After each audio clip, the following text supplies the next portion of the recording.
Eu me chamo José Ricardo e deixa eu te contar um pouquinho o que me fez chegar até aqui. Eu sou doutor em Educação Emocional, tenho formação em Ciência da Felicidade e fiz especializações em Psicologia Positiva e Inteligência Socioemocional. E deixa eu te contar já uma novidade no dia de hoje, na estreia do nosso podcast, duas coisas muito legais. Primeiro, que hoje, 30 de setembro, é o Dia Internacional do Podcast. E a outra coisa que eu quero te contar é que eu recebi na data de hoje um título de honoris causa pelo meu trabalho na educação socioemocional.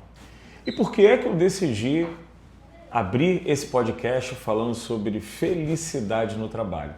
Bom, primeiro que tem tudo a ver com a minha própria trajetória de vida enquanto profissional.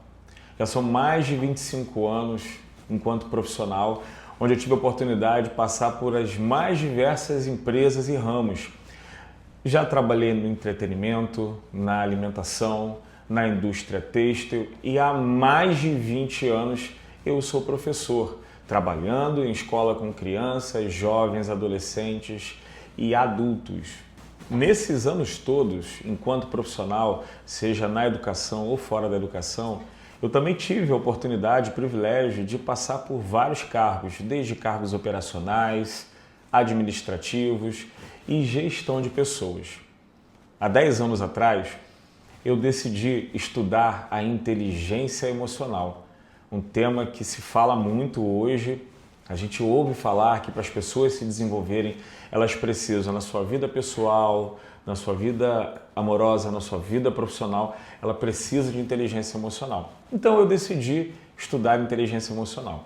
Como eu já estava na escola trabalhando, eu levei os conhecimentos da inteligência emocional para os meus colegas. Na época, eu trabalhava como orientador educacional, então eu propus aos meus colegas, aos meus professores, dois desafios sobre inteligência emocional. O primeiro deles é que eu entregaria um material para que eles trabalhassem a sua inteligência emocional, sem pensar no professor na sala de aula que precisa desenvolver didáticas para ensinar. Mas como ele, enquanto sujeito, poderia cuidar da sua saúde mental? Então eu entregava periodicamente para os meus colegas um material falando sobre inteligência emocional. E o segundo desafio era que eles também pudessem, após esse preparo, essa leitura, eles pudessem levar para a sala de aula um outro material com atividade didática para as crianças e para os adolescentes. Ao longo desse tempo, o que eu pude perceber trabalhando com inteligência emocional, ao prestar esse serviço para os meus colegas e enquanto professor em sala de aula com educação socioemocional propriamente dito? Que as nossas emoções são aquilo que colocam para fora como a gente é de fato.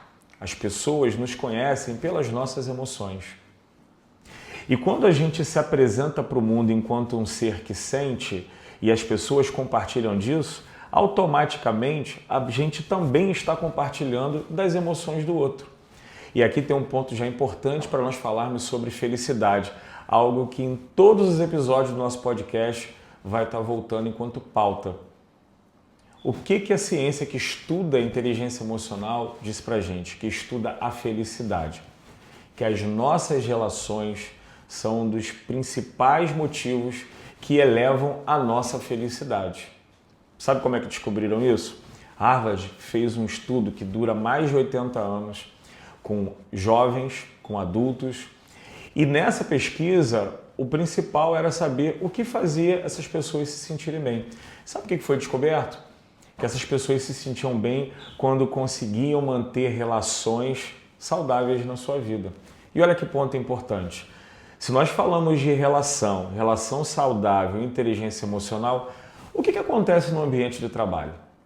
Eu, você, nós nos relacionamos com as pessoas que estão no trabalho.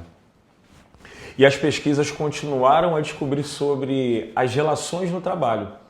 Então, se você é uma pessoa que mantém relações saudáveis, que consegue, dentre o seu grupo de trabalho, ter ali pessoas que você considera como verdadeiros amigos, aquele amigo que você pode confiar, que você pode conversar, você pode se considerar uma pessoa feliz. Porque essa pesquisa mostrou isso, que as relações quanto mais saudáveis, quanto mais a gente cultiva as nossas relações, mais felizes nos tornamos. E aí eu te pergunto, qual é o impacto da felicidade no ambiente de trabalho? Lembra do tema do podcast? Pode ser feliz no trabalho? E você acha que é possível? Como eu disse, felicidade está aí moldada por nossas relações. E no seu ambiente de trabalho, como anda as suas relações? Como anda a relação entre você e os seus pares? Como anda a sua relação com os seus superiores, com seus coordenadores, supervisores, gestão? Como anda essa relação? É uma relação de troca genuína? É uma relação onde você se permite falar o que você sente, em que você para ouvir o que seu colega está sentindo e o que ele gostaria de falar para você?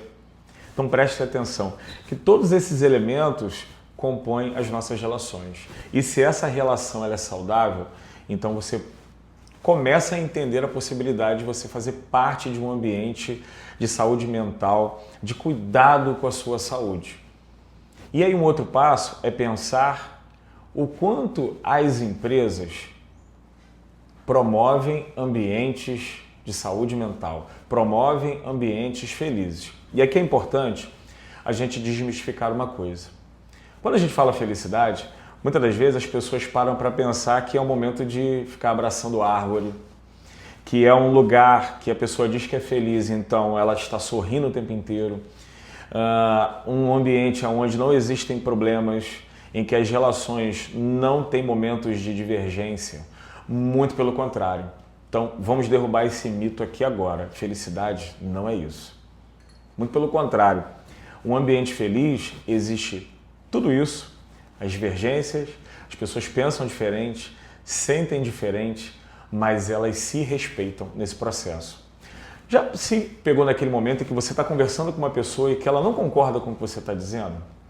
Como é que você se sente nessa hora?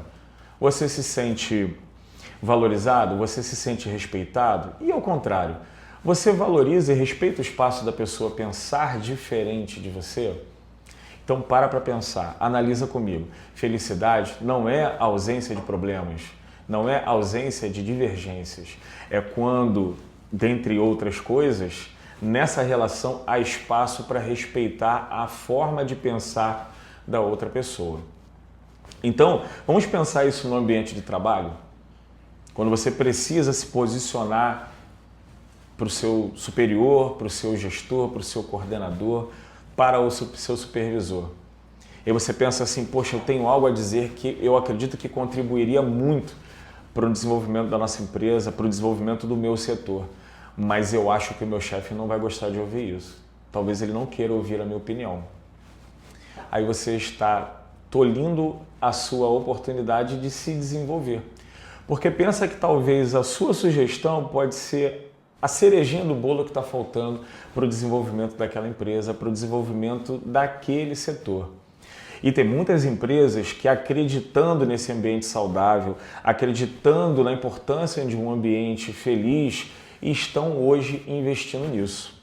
Você já parou para pensar que existem, e se não eu vou te contar agora, existem empresas que entenderam a importância desse ambiente feliz e estão criando hoje, já há alguns anos, mas hoje isso está acontecendo numa velocidade ainda maior, diretorias da felicidade. Aí você vai pensar assim, mas como diretoria da felicidade? Tem o setor operacional, tem o setor administrativo, tem os CEOs das empresas. Como assim uma diretoria da felicidade? Pois é. O que seria essa diretoria da felicidade enquanto um departamento de uma determinada empresa? É aquele local, é aquele setor onde a pessoa ou as pessoas que são responsáveis por aquele departamento estão olhando para você enquanto sujeito.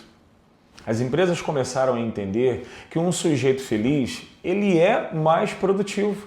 Um sujeito feliz, ele se sente mais engajado.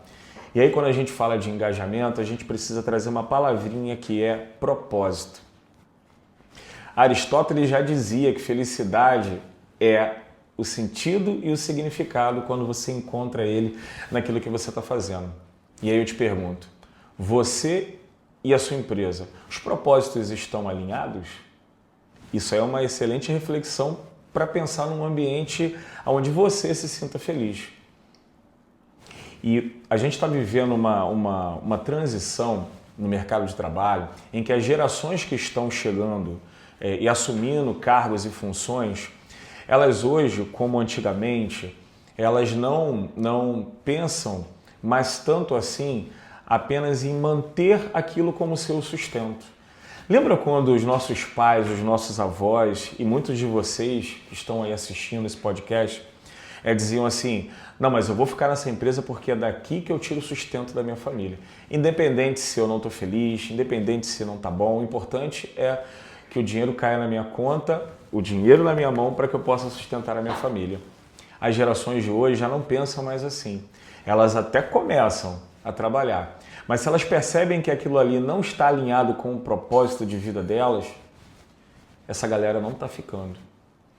Então a empresa tem que olhar para isso. Por quê? Essas novas gerações, e aí eu estou falando de 30 anos para trás, pessoas com menos de 30 anos, na casa dos 20, 25, são pessoas que estão chegando com um conhecimento muito aguçado e um interesse muito grande por tecnologias, pela inteligência artificial.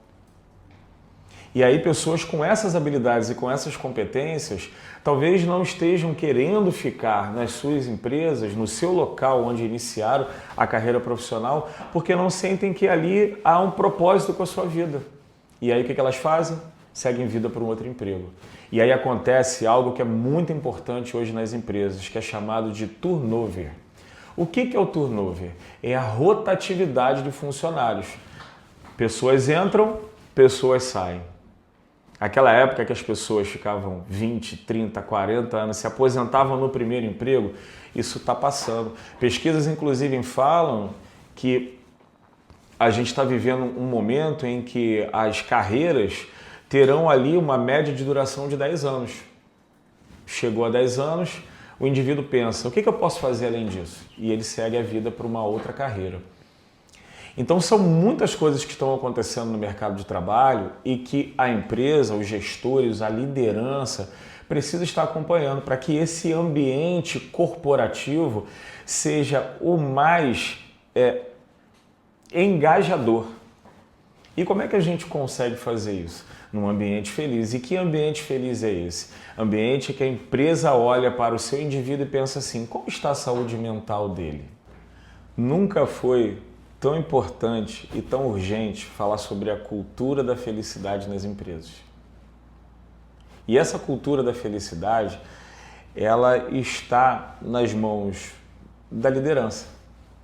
De que maneira a cultura da felicidade é uma responsabilidade da liderança? Porque uma equipe sem alguém para dar no norte, ela vai ter dificuldade para se desenvolver. O que o líder vai fazer? Ele vai dar o caminho para que as pessoas possam conduzir as suas rotinas de trabalho. Então, se é aquele líder que consegue olhar para o indivíduo e perceber uma diferença de comportamento, se aproximar e: eu sinto que você hoje está diferente, está tudo bem com você? O próprio colaborador, ele vai olhar para o lado e vai pensar assim: ele perguntou como eu estou me sentindo no meu trabalho. Não foi meu terapeuta que perguntou, não foi minha esposa, não foi meu pai, foi o meu líder. Pois é, é uma empresa, é um líder que está trabalhando a cultura da felicidade. Então, vou contar um caso para vocês aqui, porque eu pude experimentar, tive o prazer de experimentar recentemente numa empresa a qual eu faço parte. No ano de 2024, no ano passado, a gestão enviou para todos os colaboradores um questionário de clima de satisfação. E uma das perguntas, foram perguntas maravilhosas, mas uma das perguntas foi se eu, enquanto profissional, conseguia enxergar um equilíbrio entre a minha vida pessoal e a minha vida profissional. Quando eu li aquela pergunta, eu parei para pensar e aí analisei o meu passado em outras empresas, sobre vários setores onde eu já pude atuar. E eu fiquei pensando, uma empresa que se preocupa, que me pergunta se eu sinto que há equilíbrio entre a minha vida profissional e a minha vida pessoal, se há tempo para o descanso, para o lazer, se a minha hora fora do trabalho ela é produtiva no sentido do cuidado, do equilíbrio entre o descanso, entre o lazer, entre a família e entre o ócio, pois é nessa empresa que eu quero continuar trabalhando. Então, hoje as empresas nunca foi tão urgente. Por quê? Vamos pensar em alguns fatores, além dos que eu já comentei aqui anteriormente. Mas vamos pensar sobre outros fatores. Um deles, NR1 e a atualização desta norma sobre a obrigação que as empresas agora têm, na verdade sempre tiveram, mas o texto agora ficou mais claro com a atualização de 2024, sobre a obrigação das empresas em cuidar da saúde mental. Uma delas é o burnout, que foi enquadrado como uma doença ocupacional. Se é uma doença ocupacional, é uma doença do trabalho. Então, se faz parte de circunstâncias que levam a saúde mental do indivíduo a se tornar uma saúde com nível lá embaixo, mentalmente falando, a empresa precisa cuidar disso. Esse é um ponto que torna a cultura da felicidade algo urgente para que as empresas possam trabalhar. E aí, dentro desses riscos psicossociais, que é o grande avanço em relação ao clima de satisfação da empresa, a corporação, a organização, agora precisa se organizar para isso. Então ela precisa identificar quais setores ou quais colaboradores, mas principalmente quais são os setores que apresentam uma demanda de saúde mental que precisa ser cuidada.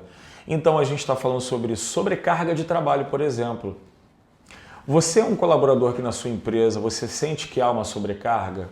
Você faz mais coisas hoje do que aquilo que você foi contratado para fazer? Então há um processo de sobrecarga. Mas o contrário também, há subcarga de trabalho. Você está ali no dia a dia da sua rotina e você sente que você podia produzir muito mais e por algum motivo você está deixado de lado. Isso com o tempo vai te incomodando, você começa a se preocupar, parece que eu não faço falta. E aí você se faz uma pergunta, se eu faltar amanhã ao trabalho, qual é a falta que eu vou fazer? Se você é um profissional com tamanha sobrecarga, e aí se eu estou falando de sobrecarga, eu estou dizendo de alguma coisa lá em cima, você com certeza vai fazer falta. Talvez você esteja num afastamento por questões médicas, questões particulares, e mesmo a empresa sabendo que você está afastado por necessidade, talvez te mande uma mensagem. Mas você chegou a enviar o relatório para fulano? Você poderia entrar para responder o e-mail rapidinho? E do outro lado, a subcarga te coloca numa situação oposta, que é tão maléfica à sua saúde mental quanto a sobrecarga. O ambiente que você trabalha é um ambiente com assédio moral, por exemplo.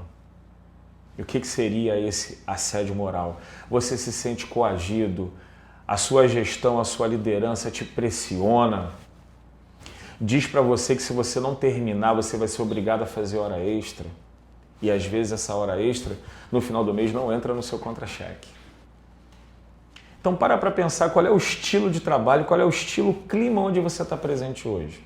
Esse é mais um motivo que se a NR1, que é a normativa, que vem agora dizendo que as empresas precisam trabalhar a saúde mental dentro do seu ambiente e que as fiscalizações estão previstas para iniciar já em maio do ano que vem, em 2026, você vai acreditar que as empresas precisam se organizar para isso. Então, a cultura da felicidade, ela nunca foi tão urgente.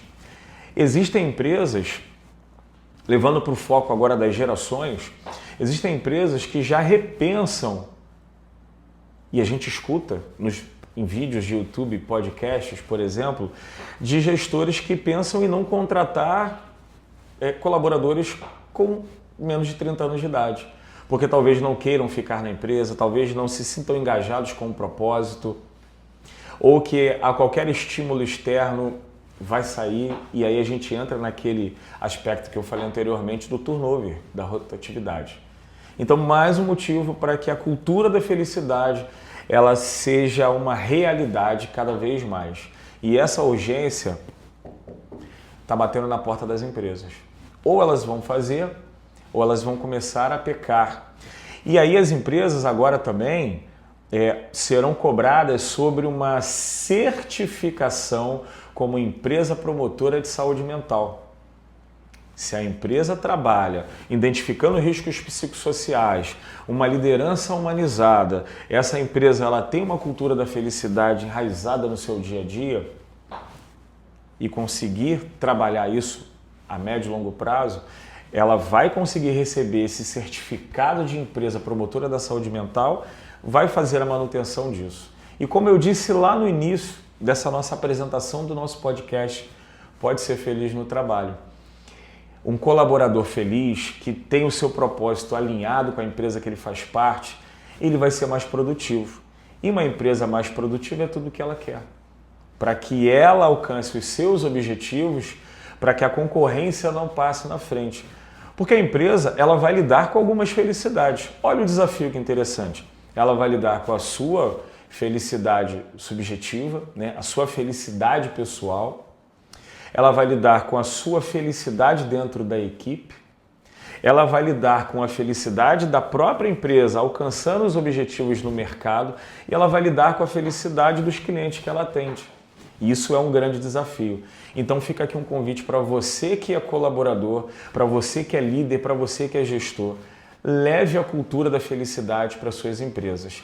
E aqui no nosso podcast nós vamos falar muito sobre isso. Você vai ter aqui profissionais, pessoas envolvidas nas mais diversas funções dentro das empresas, das organizações, para dizer para a gente, e aqui estarei para compartilhar também, como, de que forma, para que a gente coloca uma empresa com cultura da felicidade. Cultura da felicidade já. Por isso, eu te convido para que você venha e nos assista aqui nos nossos próximos episódios do podcast Pode Ser Feliz no Trabalho? Te vejo no próximo episódio.